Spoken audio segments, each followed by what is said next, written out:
أشهد أن لا إله إلا الله وحده لا شريك له وأشهد أن محمدا عبده ورسوله أما بعد فأعوذ بالله من الشيطان الرجيم بسم الله الرحمن الرحيم الحمد لله رب العالمين الرحمن الرحيم مالك يوم الدين إياك نعبد وإياك نستعين اهدنا الصراط المستقيم صراط الذين أنعمت عليهم غير المغضوب عليهم ولا الضالين.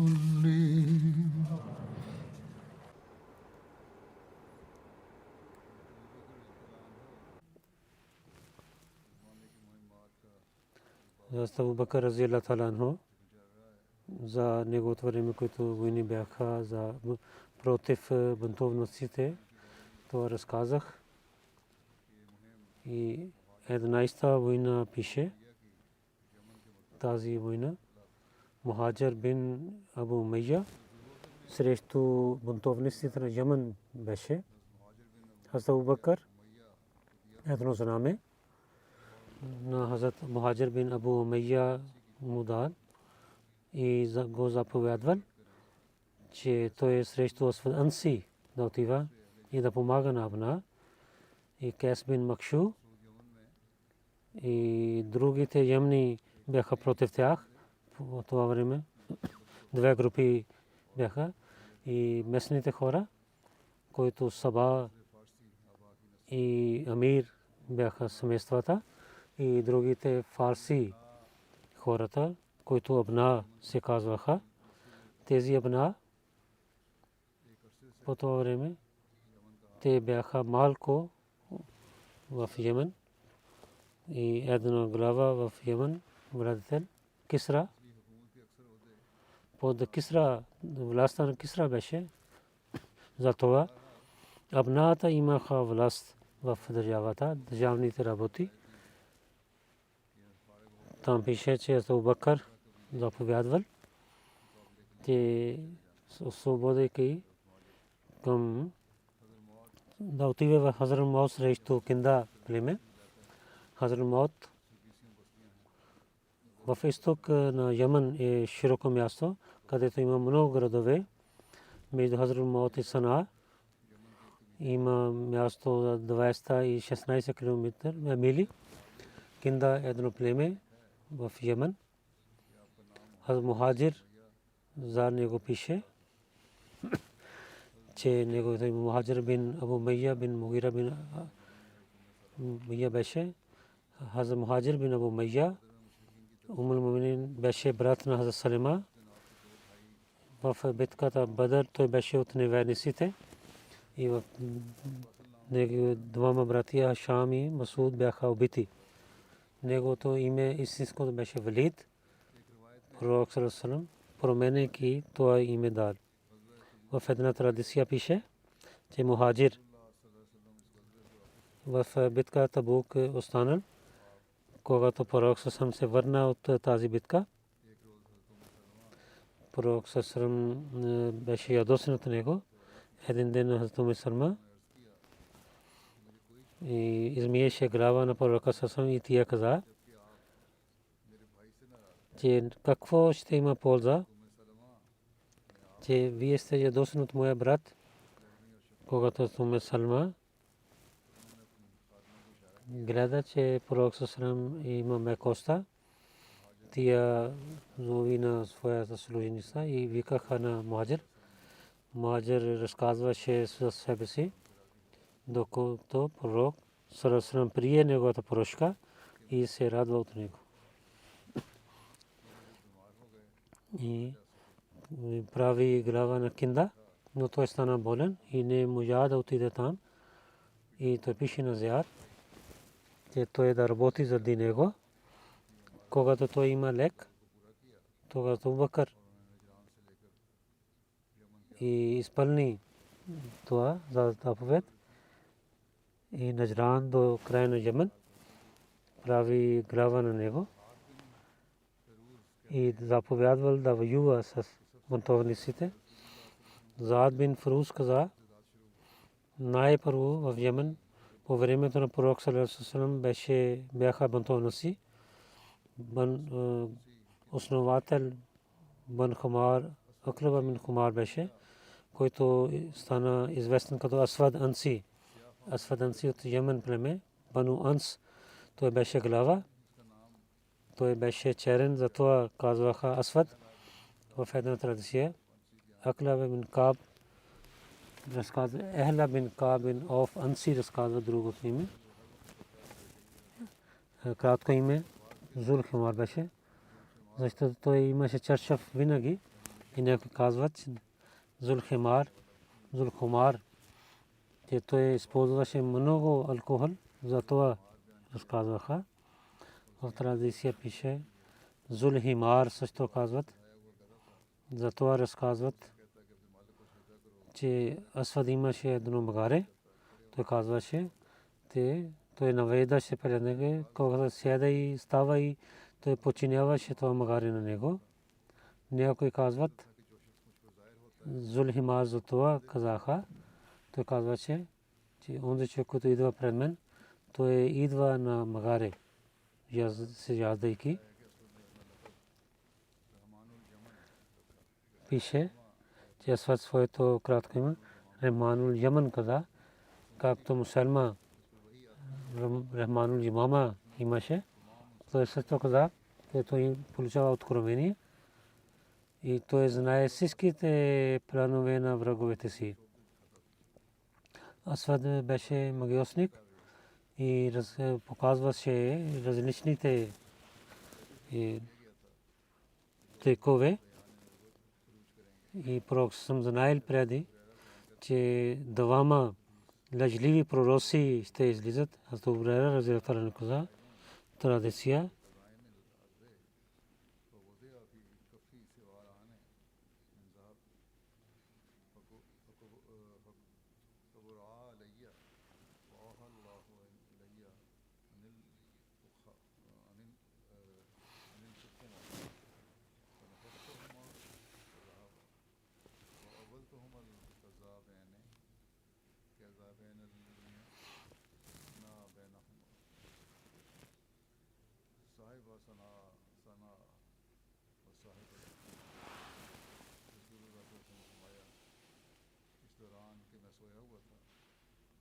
Пророк съм каза, по това време аз лежих в съня, гледах, че Бог ми дава имущество на земята и аз имах 2 гривни на злато и аз не харесах.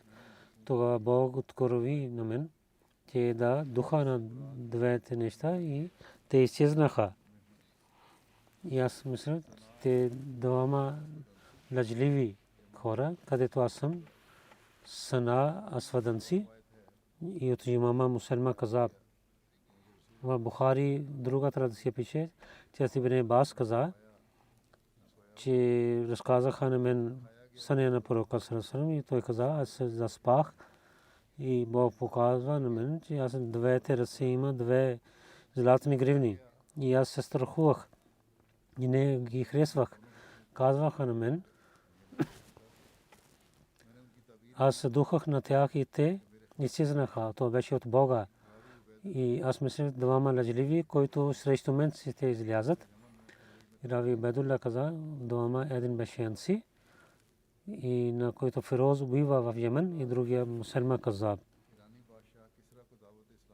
Когато пророк саллаллаху алейхи ва саллям и пише писмо на Кисра, царя на Иран, той се ядосвайки на своя амил Ямал Баган,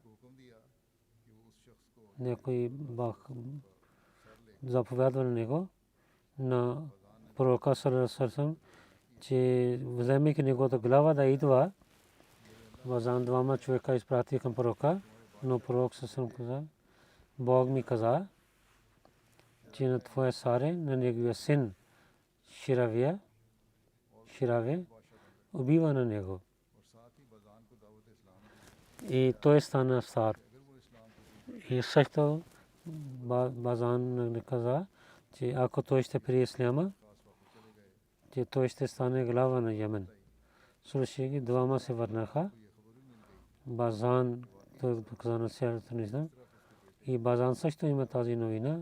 Наистина така стана, че Кисра беше убит от сина си Шираве. И той стана цар на неговото място. Базан, когато гледа, че така избъдва думите на пророка саллаллаху алейхи ва саллям, той прие покана на пророка саллаллаху алейхи ва саллям и пророк саллаллаху алейхи ва саллям каза, че той е глава на Йемен. За това писмо и за покана за исляма. И като Кисра каза, Муслим Ауд разилата на също пише на друго място, каза,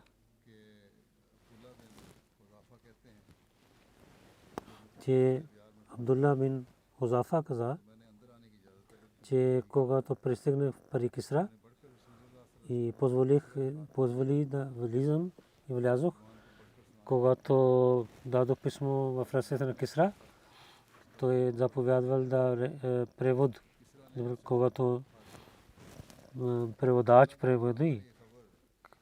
Кисра чупи това писмо, когато Абдулла каза тази новина на пророка саллаллаху алейхи ва саллям, каза, че както Кисра върши с нашето писмо, Бог ще така ще прави с неговото царство.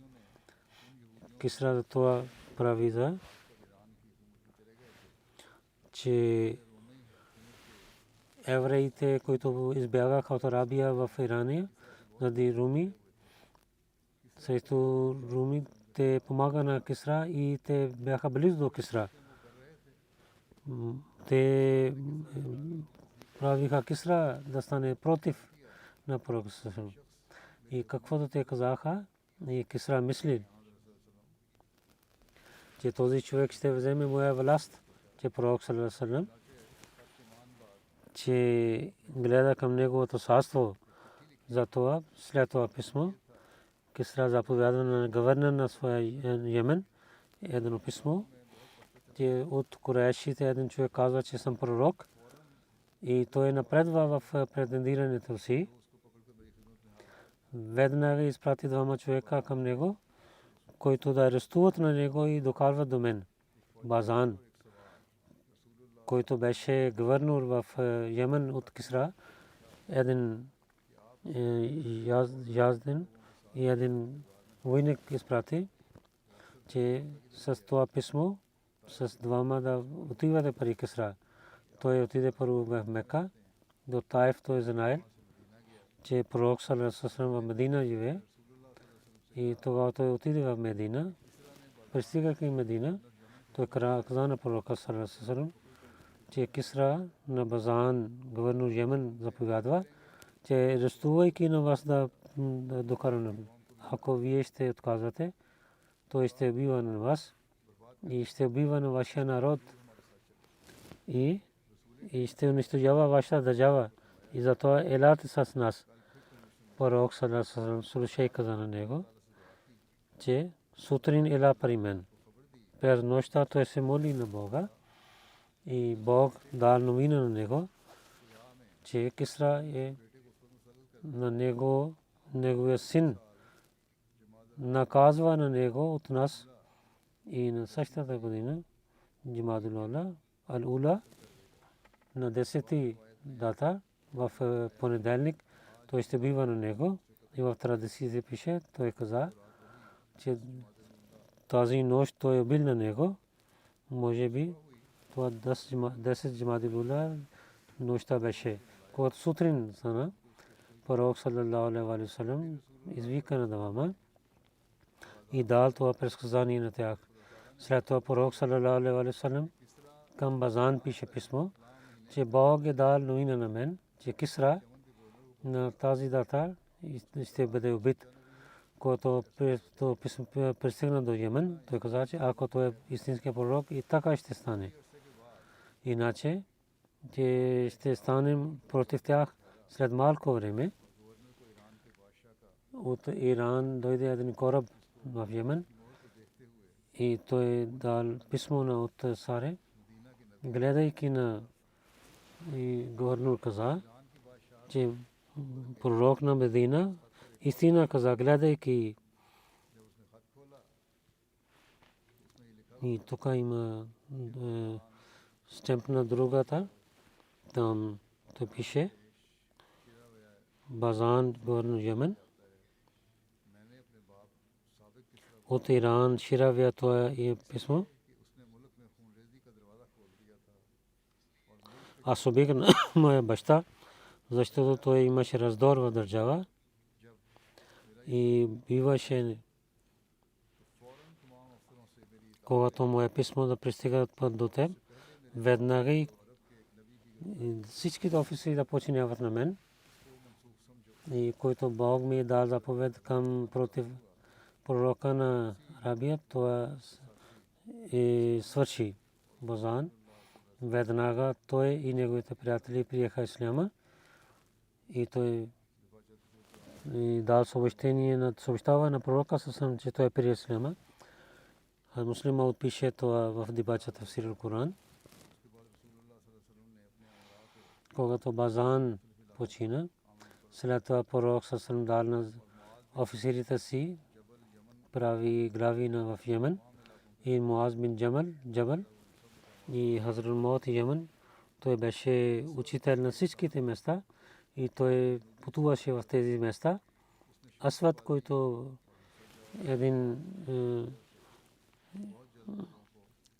той беше магиосник и говореше много такива думи и много бързо хората се обръщаха към него и той също казва, че той е пророк.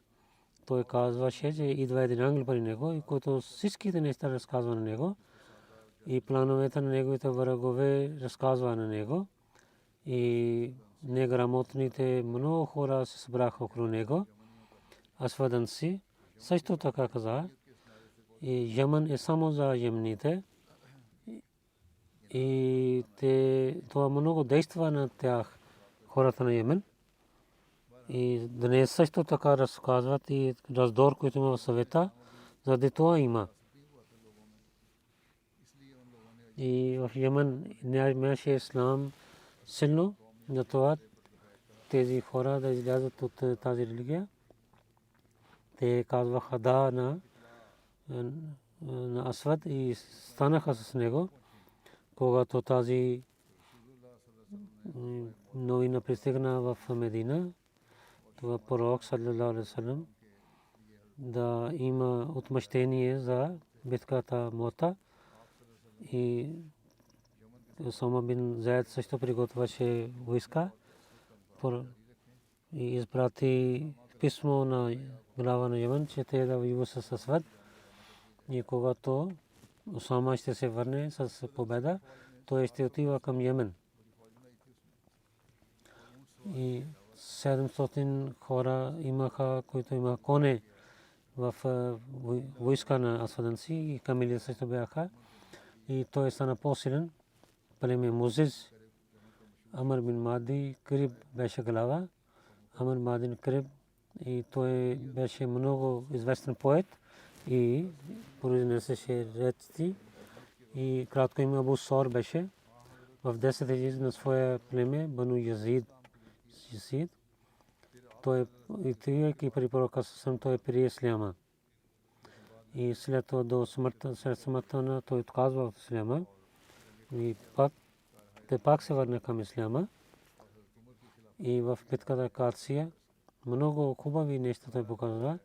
И в последните дни на хилафата на Умар той почина. Пише Асвадан си.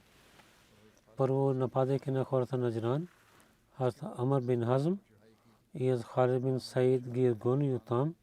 И след това той срещу Сана Там Шар бин Базан срещу него стана, но той стана мъченик. Муаз бин Джабал беше в Сана. Той отиде в Мариб при Муса. Двама отидоха в Хазрат Маут. И така Асвад Анси имаше власт над целия Йемен. Асвад Анси на Шар бин Базан, който стана мъченик. Той прави сватба срещу неговата жена. Името Марзубана или Азад беше името й. По това време Хазрат Маут и мусулманите от Йемен, пророк саллаллаху неговото писмо пристигна за Асвад Анси. Беше заповядвал, че срещу Асвад Анси да воюват. Муаз бин Джабал стана.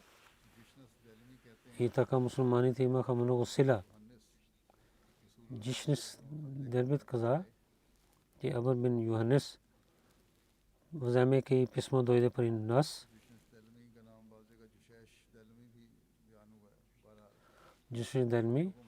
Джушеш Делми също пишат. Той беше от тези хора,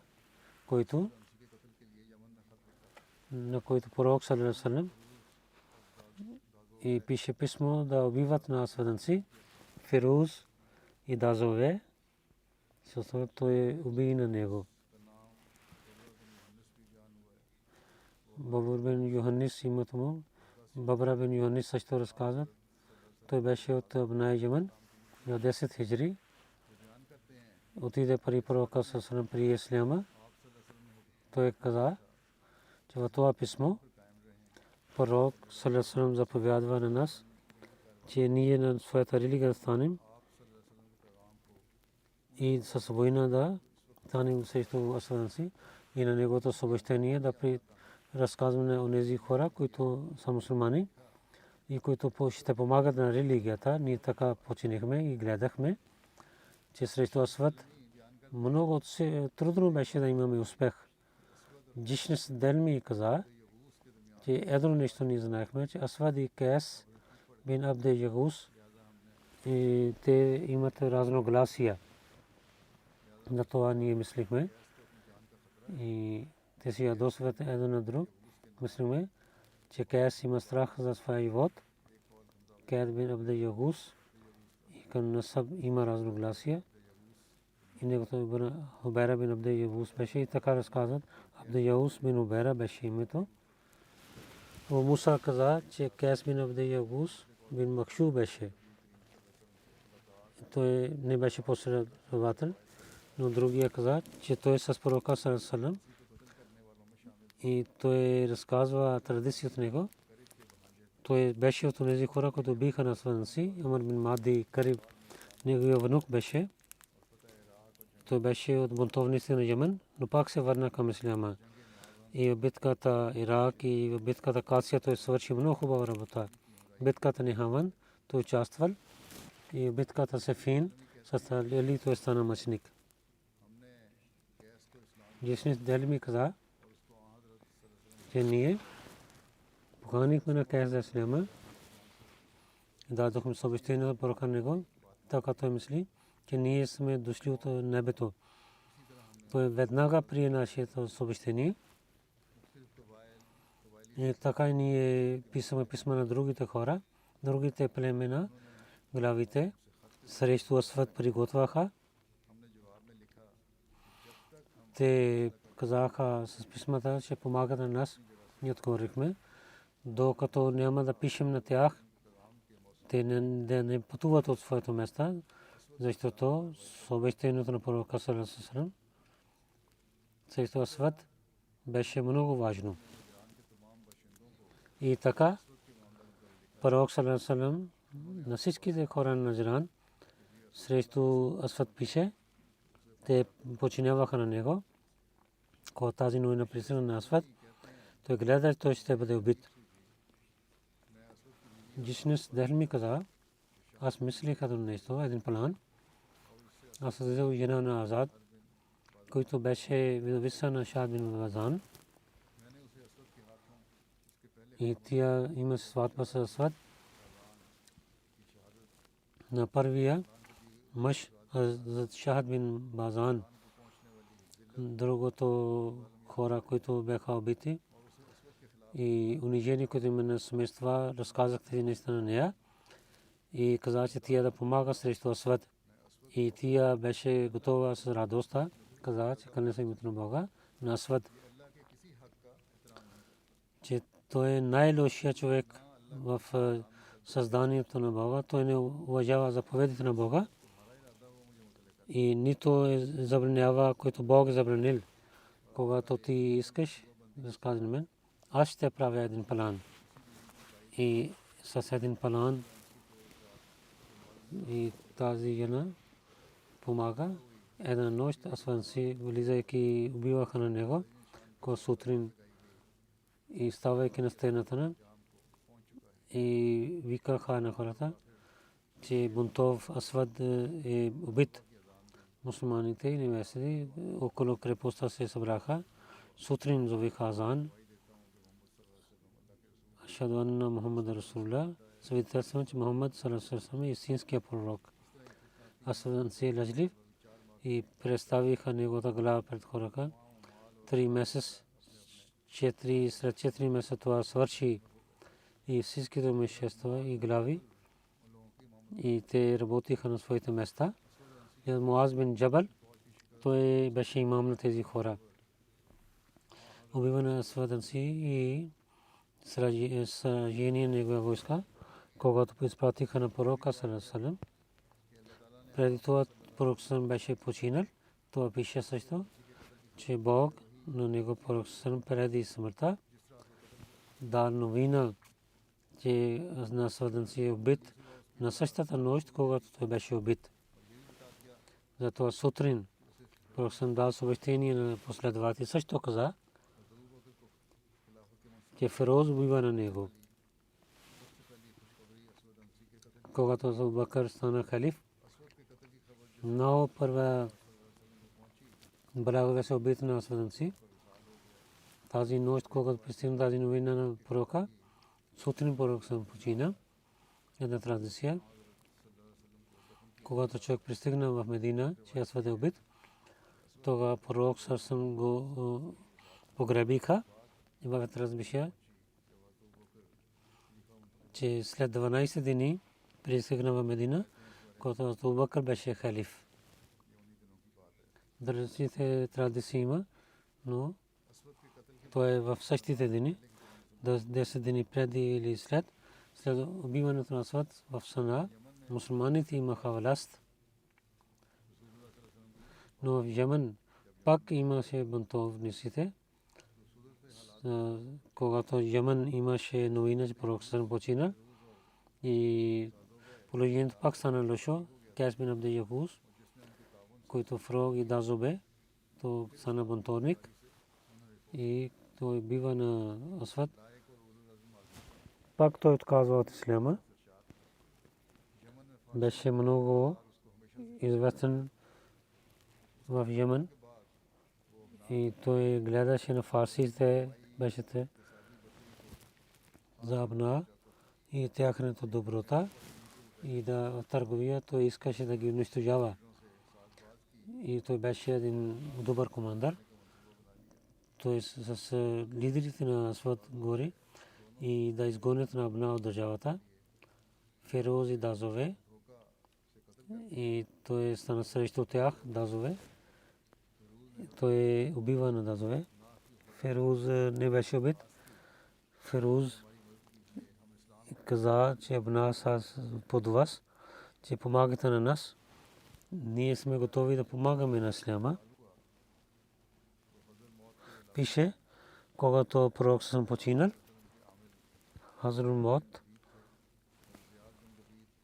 там главите, Зияд бин Лабид беше, Зияд бин Лабис беше последовател на пророка саллаллаху алейхи ва саллям. И един син беше Абдулла на Зияд, Акбасания, с 70 последователи. Той пристигна при пророка саллаллаху алейхи ва саллям при исляма. И след приек ислам, когато пак се върна в Медина на своето семейство, Бану Бияза, и чупи всичките идолите, които служиха, се молиха на идолите, и отиде в Мека и там остана, докато пророк саллаллаху алейхи ва саллям към Медина приселен и той също приселен към Медина. Назбияд Мухаджир Ансари разказват. Мухаджир и също и Ансари беше. Зияд битката Бадър, Ухуд, Хандак и във всичките битки той беше с пророка саллаллаху алейхи ва саллям. Пророк саллаллаху алейхи ва саллям приселвайки пристигна в Медина. Кабила Бану Бияза от махла Зияд каза Анусанен и представи своето къща, пророк каза и свободи на моята камила, тя ще отива към където иска. Махарам за садка и за закат. За всичките хора, които да събират това, назад Зияд отиде прави назар мод да събира закат от там. И свършайки тази работа, той отиде в Куфа. В 41 хиджри той почина. И след това Мухаджир към Наджран пише Абу Бакр Сидик от 12 войни и Хазрат Мухаджир бин той беше последната войска към Йемен отиде. Когато Мухаджирин и Ансар също бяха, тази войска отиде в Мека. Ата бин Масид, негови брат Халид бин Масид също се бяха. Таиф Абдурман Мираж със своите приятели също участва в тази войска. И така по различните племена участваха в тази войска.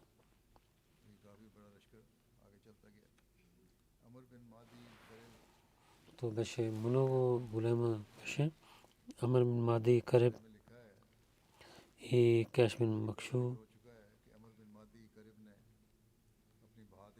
Както преди казах, Абу Мади Кариб с че много кураж срещу исляма той стана бунтов и Каш бин Абд Югус стана също с него. Те отидаха във всяко племе и срещу мусулманите и казва, че да станат срещу мусулманите, така защото изглежда, освен Наджран християните, които имаха едно договор с пророка и във времето на Абу Бакр станаха на своята договор. Всичките племена станаха с Амр бин Мади Кариб и срещу мусулманите станаха. Това е от Бога, хората на Йемен. Една голяма войска, че към Йемен той идва. Йемен имаха съмнения. Те да имат няма сила срещу саната.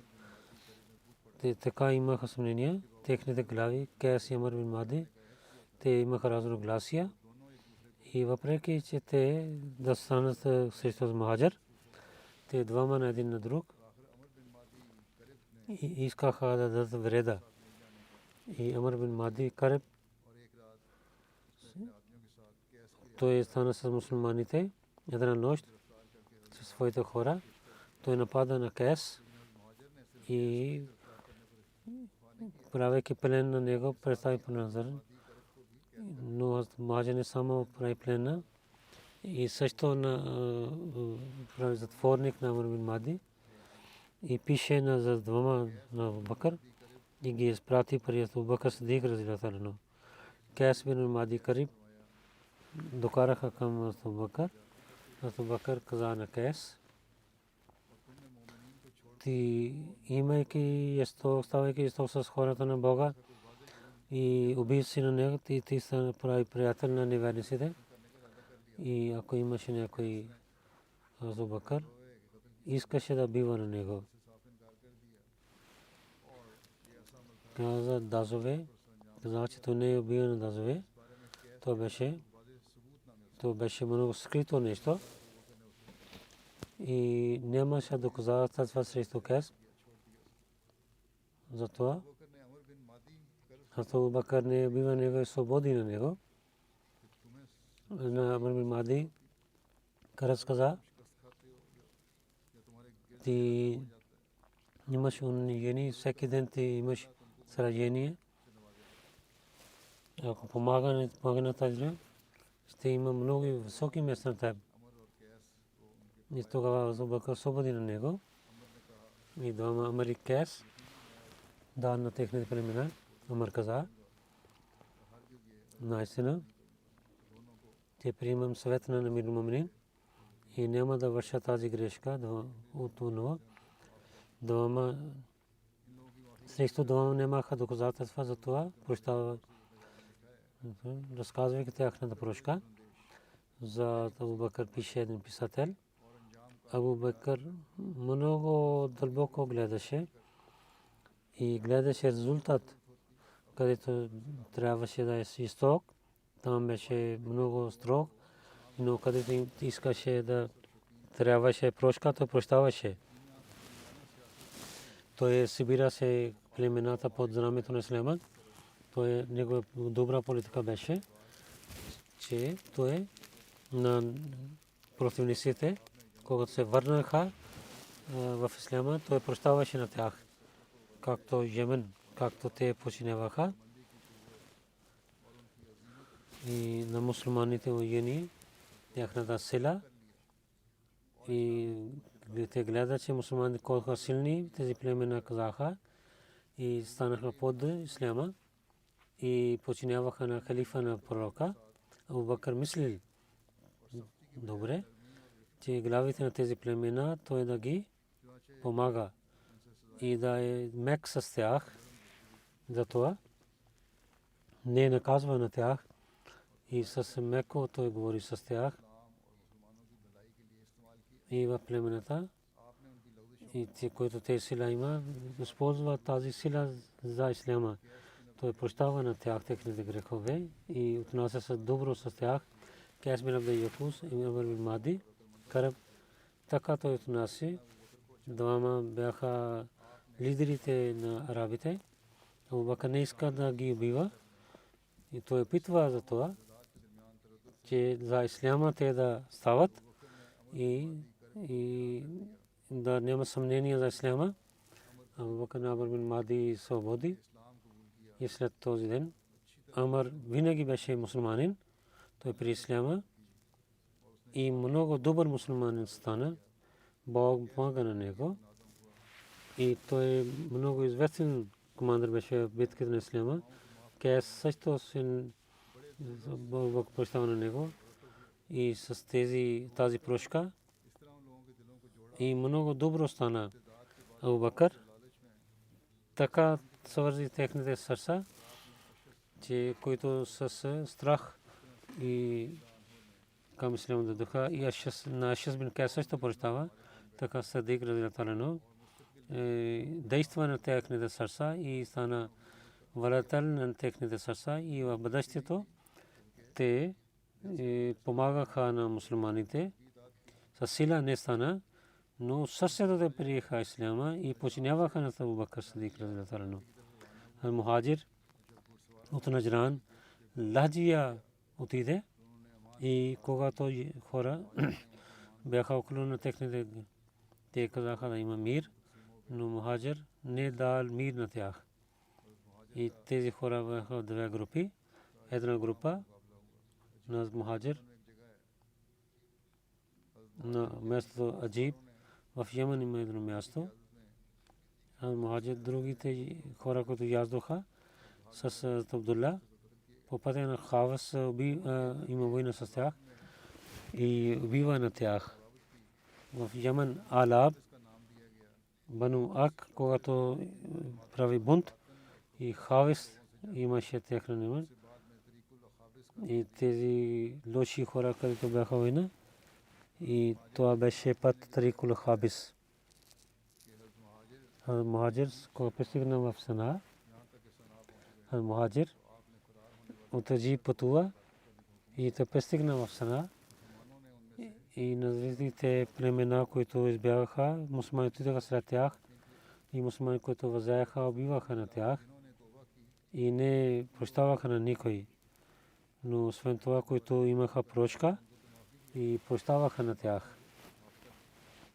И жестоки хора, които бяха, те имаха наказания, но другите бяха прощавани и отнасяха се добро с тях. и имаше надежда, те ще поправят. И следващия път, иншалла, ще повече разказвам.